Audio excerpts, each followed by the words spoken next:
Thank you Jesus. Hallelujah, hallelujah. Seventh saying, last saying. ఏదన్నా preaching కష్టం అంటే last saying అండి. ఇంతవరకు వెయిట్ చేస్తారు. 5 minutesలో క్లోజ్ చేస్తాను. సో నేను చెప్పేదానికంటే వీడియో చూస్తే మనకు గుర్తుండిపోతుందని 1 minute వీడియో మాత్రమే తీసుకొచ్చాము. ఒక్కసారి వీడియో చూడండి. When Jesus died, everything changed. But what happened right after? Some things were so shocking that people couldn't believe their eyes. First, Matthew 27 verse 51 says, "And behold, the veil of the temple was rent in twain from the top to the bottom, and the earth did quake, and the rocks rent." That veil separated people from the presence of God. The moment Jesus died, it tore from top to bottom, not from human hands, but from God himself. It meant the barrier between God and man was gone. Then there was an earthquake. But this wasn't just any earthquake. Graves opened. Matthew chapter 27 verses 52 to 53 says, "And the graves were opened, and many bodies of the saints which slept arose and came out of the graves after his resurrection, and went into the holy city and appeared unto many." Imagine that. People who had been dead came back to life and walked around. This was a sign Jesus had conquered death. Another thing that happened, the centurion and soldiers who crucified Jesus saw everything and said, "Truly, this was the Son of God." The same people who mocked him now realized who he was. And here's something even more shocking.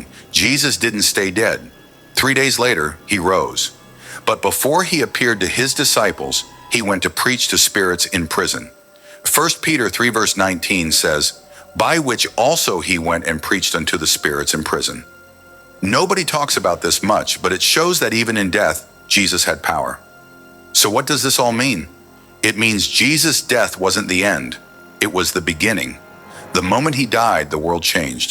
The veil tore, graves opened, people saw the truth, and 3 days later, he rose again. That's why his death wasn't a tragedy. It was the greatest victory.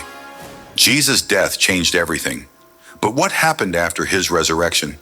A lot of people think the story ends there, but the Bible tells us there was more. Let's look at Acts 1 verse 3. "To whom also he showed himself alive after his passion by many infallible proofs, being seen of them 40 days, and speaking of the things pertaining to the kingdom of God." For 40 days, Jesus didn't just rise and disappear. He walked among his followers. He ate with them, taught them, and proved he was alive. He wasn't a ghost. He had a real body. But now it was a glorified body. Imagine seeing Jesus alive after watching him die. That's what happened to his disciples. But something even bigger was coming. Before leaving, he told them to wait. He promised power was coming, the Holy Spirit. They didn't fully understand yet, but they would soon. And then something shocking happened. Jesus ascended into heaven. Right before their eyes, he was taken up into the clouds. But he left them with a promise he would return. So after Jesus died and rose, he appeared to his followers. Praise the lord, hallelujah. ఇక రాయబడిన కొన్ని విషయాలు ఏంటంటే 7వ మాటగా ఇక్కడ మధ్యాహ్నం మొదలుకొని 3 గంటల వరకు ఆ దేశమందంతటా చీకటి కమ్మెను. ఇక్కడ చూస్తున్నాం ఏమేమి సన్నివేశాలు జరిగాయని 4 విషయాలు నేను ముఖ్యంగా పంచుకోవాలనుకుంటున్నానండి. అక్కడ జరిగింది ఏంటంటే ఆయన 9కి క్రూసిఫిక్షన్ జరిగితే సిలువలో వేలాడదీస్తే 3 గంటల వరకు ఆయన సిలువ మీదే ఉన్నారు. అయితే 3 గంటలకి జరిగింది ఏంటంటే ఆయన చివరి మాట చెప్పేటప్పుడు ఎవరైనా కూడా మనము వెళ్ళిపోతున్నాం, ఈ భూమిని విడిచి వెళ్ళిపోతున్నాం అంటే చాలా ఇంపార్టెంట్ థింగ్స్, సపోజ్ వెళ్ళిపోతున్నారంటే లాకర్లో ఎక్కడుంది, దాని పాస్వర్డ్స్ ఏంటి, ఏమైనా చెప్పి ప్రశస్తమైనవి, సీక్రెట్ థింగ్స్ చాలా ముఖ్యమైనవి చెప్పే వెళ్తారు. అలాగే యేసు ప్రభు ఆయన మిషన్ స్టార్ట్ చేసినప్పటి నుంచి అన్ని విషయాలు, చాలా విషయాలు శిష్యులకి తర్ఫీదిస్తూ నేర్పిస్తూ వస్తున్నాడు. కానీ లాస్ట్ పలికిన 7 మాటల్లోనూ చాలా మర్మలు దాగి ఉన్నాయన్నమాట. అయితే 7వ మాటగా ఈ మాట మనం చూస్తున్నాం, తండ్రి నా ఆత్మను నీకు అప్పగిస్తున్నానని. ఇందులో మనకు కనపడేది ఏంటంటే ఆయన సంపూర్ణంగా దేవుణ్ణి విధేయత చూపించిన వాడై ఉన్నాడు. హల్లెలూయా. యేసు ప్రభు సంపూర్ణంగా దేవాది దేవునికి విధేయత చూపించిన వాడై ఉన్నాడు. ఇక్కడ రాయబడిన కొన్ని మాటలు ఏంటంటే 3 గంటలకు చీకటి కలిగిందంట. ఎంత చీకటి అంటే ఇంకేం కనిపించట్లేదు, అంత చీకటి ఉంది. అంతేకాదు ఆ తర్వాత ఏం జరిగిందంటే దేవాలయపు తెర పైనుంచి కింద వరకు చినిగిందని మనం చూస్తాం. చూడండి, అప్పుడు దేవాలయపు తెర పైనుండి కిందకి రెండుగా చినిగెను, భూమి వణికెను, బండలు బద్దలాయను, సమాధులు తెరవబడెను, నిద్రించిన అనేక మంది పరిశుద్ధుల శరీరములు లేచెను. వారు సమాధులలో నుండి బయటకు వచ్చి ఆయన లేచిన తర్వాత పరిశుద్ధ పట్టణంలో ప్రవేశించి అనేకులకు అగుపడిరి. లాస్ట్ ఏంటంటే ఇక్కడ జరిగిన 4 మిరాకిల్స్ చెప్పచ్చు, లేకపోతే సూపర్ న్యాచురల్ థింగ్స్ అని చెప్పచ్చు. ఏంటంటే మొదట ఏంటంటే నాకెప్పుడు ఇప్పుడు చూడండి, ఇదంతా ఎట్లుందంటే ఒక ట్రాజడీ లాగా కనపడుతుంది, కానీ ultimately it leads to victory. అంటే అదేదో భారభరితమైన యాత్రలాగా కనపడుతుంది. ఏంటి, గొల్గోత పర్వతం వరకు, గెత్సేమనే తోట నుండి గొల్గోత పర్వతం వరకు ఎంతో బాధ భారంతో ఉన్నట్టుగా కనపడుతుంది. కానీ ఏ క్షణమైతే యేసు ప్రభు ఈ మాట చెప్తాడో, తండ్రి నీ చేతికి నా ఆత్మను అప్పగిస్తున్నానని, మనం చూస్తాం అక్కడ తెర రెండుగా చిరగడం, చీకటి కమ్మడం, సమాధులు తెరవబడం, భూకంపం కలగడం, ఇవన్నీ చూస్తే ఎట్లుందంటే ఆర్డినరీ లాగా అనిపించట్లేదు. ఎప్పుడన్నా మీరు ఏదైనా మూవీ చూసారనుకోండి, మూవీలో మనకేం కనపడుతుందండి అంటే అంత ఒక డ్రామాటిక్గా చాలా నీట్గా డిస్ప్లే చేస్తా ఫైనల్గా వాళ్ళు ఏం చేస్తారంటే కర్టన్స్ డౌన్ ద ఎండ్ అని రాస్తారు కదా. నాకు ఈ మాట చదువుతున్నప్పుడు ఎందుకో దేవుడు మాటికి అదే గుర్తు చేశాడనమాట. అంటే మనం అయిపోయింది, సమాప్తం అయింది అని చెప్పిన తర్వాత ఇంకా అయిపోయింది స్టోరీ, ఇంకా ఏం లేదు అంటిల్ ఒకవేళ అదొక వెబ్ సిరీసో ఇంకేదైనా దాన్ని కంటిన్యూయేషన్ చేయాలంటే తప్ప. యేసయ్య మరణం కూడా అట్లనే ఉందన్నమాట. యేసయ్య మరణమే మొదలుకి దారి తీసింది. Hallelujah. It's not the end but it's the beginning. Hallelujah. Yesayya చనిపోలేదు, కానీ ఆయన మరణం వల్లనే మనకి నూతన కవినెంట్ ఇవ్వబడింది, నూతన నిబంధన మనము తీసుకోగలిగినాం. మన మీద ఉన్న పాపము కంప్లీట్గా ఒక్కసారే పరిశుద్ధుని రక్తం ద్వారా తుడిచివేయబడ్డం మాత్రమే కాదు, మనం పరిశుద్ధులుగా మార్చబడ్డం, నీతిమంతులుగా మార్చబడ్డం, తీర్పు తీర్చబడ్డం. ఈరోజు దేవాది దేవుని రాజ్యవాసులుగా ఈ భూమి పైన మనం నివసిస్తున్నాం. హల్లెలూయా. కాబట్టి డార్క్నెస్కి సింబాలిక్గా ఏముందని బైబిల్లో చదివితే, ఎక్సోడస్లో నిర్గమకాండంలో 9వ ప్లేగ్ ఏమంటారు, ఇజ్రాయేల్ ప్రజల దగ్గర తెగులు 9వ తెగులు ఏమని ఉంటుందంటే 3 రోజుల వరకు చీకటి కమ్మి ఉందంట. ఏం చెప్పాలనుకుంటున్నానంటే డార్క్నెస్ ప్రిసైడ్స్ ద డెత్. ఏమి దీనికి సూచన అంటే, ఇది ప్రవచన పూర్వకంగా ఏముందంటే, ఏదైనా దేవుడు జడ్జిమెంట్ని తీసుకొని రావాలనుకున్నారనుకోండి, 5 నిమిషాలు ఎక్కువ సమయం తీసుకోను, జడ్జిమెంట్ని తీసుకొని రావాలనుకుంటే దేవుడు ఒక సూపర్ న్యాచురల్ విధంగా కనపరిచేవాడు. అంటే సాధారణంగా కాకుండా అసాధారణంగా కనిపించే కొన్ని విషయాల్లో మొదటిది ఏంటంటే చీకటి కమ్మడం. చీకటికి అర్థం ఏంటంటే గాడ్స్ జడ్జిమెంట్ అని. అక్కడైతే మనం చూస్తాం ఆడ 9వ ప్లేగ్గా చీకటి కమ్మిన తర్వాత జరిగింది ఏంటంటే ఫస్ట్ బార్న్ చనిపోతారు. ఎవరైతే మొదట పుట్టారో వారి కుటుంబంలో వారి యొక్క మరణం మనం చూస్తామన్నమాట. కానీ ఇక్కడ మనం చూస్తున్నది ఏంటంటే, బైబిల్లో యేసు ప్రభువుని కూడా ఏమని పిలువబడిందంటే, ఆయన మన అన్నని, ఆయన ప్రథమ వ్యక్తి అనేసి, ఆయన కూడా ఫస్ట్ బార్న్ అని రాయబడింది. జీసస్ క్రైస్ట్ కూడా ఫస్ట్ బార్న్ అని రాయబడింది. ఈయన మరణంకి వాళ్ళ మరణంకి చాలా తేడా ఉంది. ఏంటంటే అక్కడున్న మరణము జడ్జిమెంట్ ఇచ్చేసి సమాప్తం చెప్పింది, కానీ ఈ మరణం ఏంటంటే ఒక పరిశుద్ధుని మరణం ఏం చేసిందంటే, ఆయన చనిపోవడం వలన ఒక్కసారే పరిశుద్ధుని రక్తం చిందింపబడడం వలన మానవాళ్ళందరినీ బ్రతికించింది మరణం. హల్లెలూయా. ఇంకా మన మీద పాపపు కప్పు వేయడం, మన మీద పాపాలు కప్పబడలేదు, కానీ తుడిచివేయబడిందని, అల్టిమేట్గా ఎటర్నిటీగా తుడిచివేయబడిందని మనం చూస్తాం. హల్లెలూయా. ఫస్ట్ థింగ్, డార్క్నెస్ని దేన్ని రిప్రజెంట్ చేస్తాం, డార్క్నెస్ ఏమి సింబాలిక్గా ఉందంటే దేవుని యొక్క జడ్జిమెంట్ కోసం. సెకండ్ మనం చూస్తాం, దేవాలయపు తెర పై నుండి కిందకి చినిగిందని. అది ఎంత పెద్దగా ఉందో ఇక్కడున్న ప్రతి ఒక్కరు చెప్పేసి ఉంటారు ఇప్పటివరకు, కాబట్టి నేను మళ్ళీ అంతవరకు మళ్ళీ లోపలికి వెళ్ళాలనుకోవడం లేదు. మనకి తెలుసు దేవుడు చట్టం ప్రకారం, తోరా ప్రకారం, అంటే దేవుడు ధర్మశాస్త్రం ఇచ్చేటప్పుడు మోషేని పిలిచి స్వర్గంలో చూపిస్తాడనమాట. నువ్వు ఇలా నేనుండే నివాసాన్ని కట్టాలా అన్నప్పుడు ద ఆర్క్ ఆఫ్ కవెనెంట్ని, టాబర్నకల్ని కంప్లీట్గా ఆయన యొక్క అర్థమయ్యేలా మొత్తం చూపిస్తాడనమాట. అక్కడ ఎలా కట్టాలని చెప్తాడంటే అన్నిటి గురించి ప్రోటోకాల్స్ ఉంది, ఎవరు రావాలో, ఎన్నుకోబడిన వ్యక్తులు మాత్రమే అక్కడికి రావాలని, సంవత్సరంలో ఒక్కసారి మాత్రమే ప్రధాన యాజకుడు మాత్రమే అక్కడ ఆపర్చునిటీ ఉంది. ఏంటంటే హోలీ ఆఫ్ హోలీస్కి, అంటే లాస్ట్ సెక్షన్లోకి వెళ్ళడానికి ఒకే ఒక వ్యక్తికి, ఇంకొక రకంగా చెప్పాలంటే ఒక పాస్టర్కో, ఒక హై ప్రీస్ట్కో, వాళ్ళకి మాత్రమే అవకాశం ఉంది. ఏంటంటే బయట ఆవరణంలోకి రావచ్చు, కానీ అక్కడ బలి అర్పించిన తర్వాత అక్కడ నుంచి తీసుకున్న బలి రక్తము తీసుకెళ్ళి ద హోలీ ఆఫ్ హోలీస్కి, ఆ ఆవరణము, పరిశుద్ధ స్థలం, అతి పరిశుద్ధ స్థలములో ఆర్క్ ఆఫ్ కవెనెంట్ ఉండేది, మందసం ఉండేది. ఆ మందసం పైన 2 చెరూబీమ్స్ ఉండేవి, ఒకదానికొకటి ఇట్లా ఫేస్ చేస్తున్నట్టు ఇలా ఉండేది. ఆ మధ్యలో దేవుడు అంటాడు, నేను మిమ్మల్ని అక్కడ కలుసుకుంటానని. ఎక్కడ? మందసం పైన.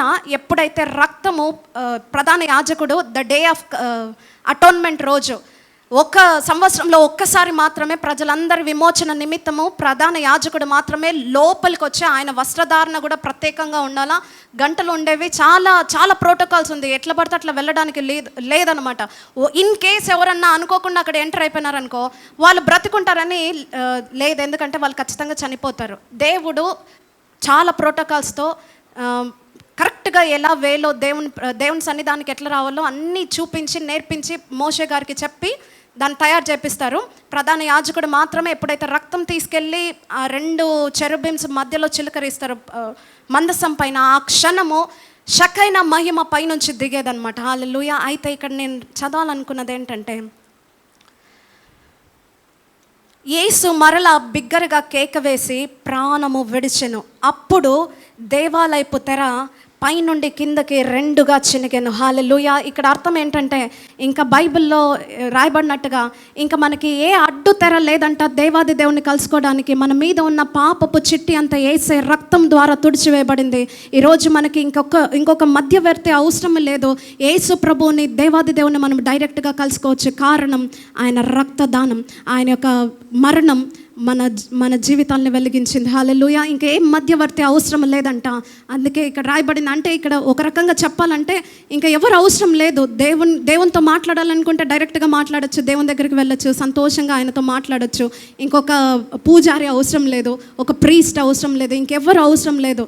ఇంకొక రకంగా చెప్పాలంటే అప్పుడు లేవీయుల వంశం నుంచే ఎన్నుకునే వాళ్ళు అనమాట. ఇప్పుడు అదంతా లేదు. ఎవరైనా కావచ్చు, ఎక్కడ పుట్టిన వారమైనా కావచ్చు, ఏ దేశంలో పుట్టిన వారం, ఏ కులంలో పుట్టిన వారమైనా కావచ్చు, మనమందరము దేవాది దేవుణ్ణి డైరెక్ట్గా కలుసుకోవచ్చు. ఆ బంధం ఏర్పడింది ఆయన మరణం ద్వారా. హల్లెలూయా. అందుకే ఈరోజు చర్చ్లో అందరు రావచ్చు, లైక్ అందరి పేర్లు, రాము రావచ్చు, అబ్రహాం రావచ్చు, పీటర్ రావచ్చు, ఇంకా ప్రతి ఒక్కరు కూడా బుల్బుల్ అని ఎలాంటి పేర్లైనా మనం పెట్టుకోవచ్చు. ప్రతి ఒక్క వ్యక్తికి ఇక్కడ స్థానం ఉంది. షకీలా రావచ్చు, అలాంటి ఎవరైనా కూడా రావచ్చు. కారణం ఏంటంటే మతానికి ఇక్కడ స్థాపం లేదు. కానీ దేవాది దేవుడు ఏమన్నాడంటే, నేను వచ్చినది దేవుని రాజ్యాన్ని చూపించడం కోసం. హల్లెలూయా. ఆయన చేశాడు, ముగించాడు కూడా. హల్లెలూయా. తర్వాత మనం ఇంకోటి చూస్తాం. ఇక్కడ ఏం జరిగిందంటే, భూమి వణికెను, బండలు బద్దలాయను, సమాధులు తెరవబడెను. అర్త్క్వేక్ ఇక్కడ రావడం మనం చూస్తాం, భూకంపం రావడం చూస్తాం. ఇదే నిర్గమకాండంలో కూడా మనం ఒక చోట చూస్తాం. ఎప్పుడన్నా సినాయి పర్వతం మీదకి మోషే గారిని దేవాది దేవుడు పిలిచినప్పుడు ఏం జరుగుతుందంటే, అక్కడున్న పర్వతము, సినాయి పర్వము కదులుతుందనమాట భయంకరంగా. అక్కడున్న ప్రజలంతా భయపడిపోతారు, ఏంటబ్బా ఇంత ఇదిగా ఉందని. నెక్స్ట్ జరిగింది ఏంటంటే, మోషే గారు 2 పలకలతో కిందకు వస్తాడు. సో ఏదన్నా అర్త్క్వేక్, ఏదన్నా మనం సూచనగా మనం ఏం చెప్పచ్చు అంటే, అర్త్క్వేక్ ఎక్కడైతే మనము కనపడుతుందో ఇక్కడ ముఖ్యంగా అది ఒక గొప్ప రెవల్యూషన్ కోసం దారితీస్తుందని మనం గమనిస్తున్నాం. ఇక్కడ జరిగిన సూపర్ న్యాచురల్ ఈవెంట్ బైబిల్లో ఎప్పుడైతే అర్త్క్వేక్ షుక్ అయిందో, ఆ ప్రపంచంలో డివైన్ రెవల్యూషన్తో తిరిగి రావడం మనం చూస్తామన్నమాట. హల్లెలూయా. దేవాది దేవుడే తన ప్రాణాన్ని మరణించి తర్వాత జరిగినది ఇక్కడ చూడండి. మనం ఏం జరుగుతుందంటే, సమాధులు తెరబడిందంట. భూకంపం కలిగిన తర్వాత జరిగిన 4వ విషయం ఏంటంటే, సమాధులు తెరబడం, నిద్రించిన వారు అనేకులు పరిశుద్ధులుగా లేపబడ్డం మనం చూస్తున్నాం. Hallelujah. Thank you Jesus. So ఇది మనిషికి అర్థం కాని లాజిక్లో ఉందన్నమాట. ఇంకా చచ్చిపోయిన వాళ్ళు భూకంపం కలగడం మాత్రమే కాదు, సమాధి తెరవబడడం, సమాధుల్లో నుండి మనుషులు రావడం, వారందరూ కూడా యేసు ప్రభుతో పాటు వాళ్ళు వెళ్ళడం, యెరూషలేంలో తిరగడం, ఇవంతా చూస్తామన్నమాట. ఇవంతా చూసిన మనము ఏం చెప్పచ్చంటే, యేసు ప్రభు బ్రతికింది ఎన్ని రోజులండి? చివరిగా 2 నిమిషాలు. యేసు ప్రభు బ్రతికింది 33.5 సంవత్సరం. ఎంతకాలం బతికమని కాదు, కానీ ఎంతగా దేవుని రాజ్యాన్ని భూమి మీదకి తెచ్చే వారంగా మనం ఉన్నామన్నది ముఖ్యంగా మనం తెలుసుకోవాల్సిందే. యేసు ప్రభు కోట అర్థమైంది ఏంటంటే, he is on a mission. Hallelujah. ఇదే మాటలు కొంచెం సేమ్గా ఎవరి దగ్గర కనపడుతుంది అంటే స్టెఫెన్ గారు చనిపోయేటప్పుడు కూడా స్టెఫెన్ కూడా సేమ్ సమస్య ఎదురైంది. ఆయన పరిశుద్ధాత్మతో నింపబడి వాక్యములో ఎంతో ప్రావీణ్యం సంపాదించి మత పెద్దల దగ్గరికి వెళ్ళి యేసు ప్రభు గురించి చెప్తా అంటే ఈయననే మీరు సిలువ వేసిందని చెప్తా అంటే స్టెఫెన్ కూడా ఒప్పుకోలేదనమాట. రాళ్ళతో విసిరి కొట్టడం మనం చూస్తాం. స్టెఫెన్ చనిపోవడం చూస్తాం. ఆ చనిపోతున్నప్పుడు కూడా ఏమని రాయబడిందంటే స్వర్గము ఆకాశం తెరవబడడం, యేసు ప్రభువు ఆడ నిలుచొని ఉన్నాడని స్వర్గం తెరవబడిన తర్వాత ఆయన చెప్పడం మనం ఇవంతా చూస్తామన్నమాట. ఏం చెప్పాలనుకున్నానంటే ఎవరికైతే ఈ విషయం అర్థమవుతుందో మనం కేవలం ఈ భూమి మీద ఏదో విశ్వాసులుగా మాత్రమే పిలవబడలేదు, కానీ దేవుని రాజ్యాన్ని ముందుకు తీసుకెళ్లే వారిగా విఆర్ అనే మిషన్. హల్లెలూయా. మనం దేవుని సువార్తని తీసుకునే వెళ్ళేవారిగా మనం కూడా ఒక మిషన్ మీద ఉన్నాం. అందుకే నేటి వరకు కూడా ఇప్పటికీ కూడా జరుగుతున్న హత్యలు మనం చూస్తున్నాం కదా. హతసాక్షులుగా యేసు ప్రభు కోసం ప్రవీణ్ పగడాల గారి గురించి అందరికీ తెలిసిన విషయమే. ఎంతమంది మీకు ఇది తెలుసండి? నేను ఫేస్ చేసినది ప్రవీణ్ పగడాల గురించి నాకు ముందు ఎప్పుడు తెలియదండి. ఆయన గొప్ప దైవజనుడని ఆయన అంటే నేను ఒక్కసారి 2 సార్లు జస్ట్ అది డిబేట్ని చూశాను, కానీ డిబేట్స్ నా కాలింగ్ కాదని నాకు తెలిసి నేను అటువైపు వెళ్ళేదాన్ని కాదు. ఒక్కొక్కరికి ఒక్కొక్క రకమైన కాలింగ్స్లో దేవుడు నడిపిస్తాడు. హల్లెలూయా. అయితే ఈయన గురించి నాకు తెలీదు, అంటే అంతగా నేను వినలేదు. చనిపోయిన తర్వాత ఈయన గురించి ఎక్కువ తెలుసుకున్నాను. అంటే ఆయన ఒక మిషన్ మీద ఉంటే ఇంత త్యాగం చేస్తాడా, ఇంతగా దేవుని కోసం పరిగెడతాడా, ఉన్నవన్నీ తన దగ్గర ఉన్నవన్నీ ప్రజల కోసం దానం చేసేస్తున్నాడు ఈ వ్యక్తిని. చాలా ఆశ్చర్యం అనిపించింది ఈయన గురించి. తర్వాత ఇంత గొప్పగా తెలుసుకున్నా. ఆ తర్వాత వీళ్ళందరి మరణాలు ఒక తర్వాత ఒకరు నేను చదువుతా. ఎందుకో ఈ సమయంలో దేవుడు జ్ఞానం ఇచ్చిందంటే దేవాది దేవునికి నీతిమంతుల మరణం బహుఘనముగా ఉంటుందంట. హల్లెలూయా. అందుకే కొన్నిసార్లు మనం బ్రతికున్నప్పుడు సువార్త వెదజల్లే వారిగా సువార్త చెప్పే పాదాలుగా మనం ఉండొచ్చు, కానీ కొన్నిసార్లు మరణించిన తర్వాత ఇంకా ఎక్కువగా సువార్త ప్రబలడం మనం చూస్తాం. అదే ప్రవీణ్ పగడాల గారి జీవితంలో జరిగింది. కొంతమంది మరణం తర్వాత ఇంకా ఎక్కువ తెలుసుకుంటాం, కొంతమంది ఈ భూమి మీద ఉన్నప్పుడే ఇంకా దేవుని కోసం బలంగా వాడబడతాం. చివరిగా మనం తెలుసుకోవాల్సింది యేసు ప్రభు మతం ఇవ్వడానికి రాలేదు. ఆయన అన్నాడు నేను దేవుని రాజ్యాన్ని కట్టడానికి వచ్చానని. అందుకే బైబిల్లో మన కోసం రాయబడిన మాట ఏంటంటే మరణమును దాటి జీవంలోకి ప్రవేశించడం.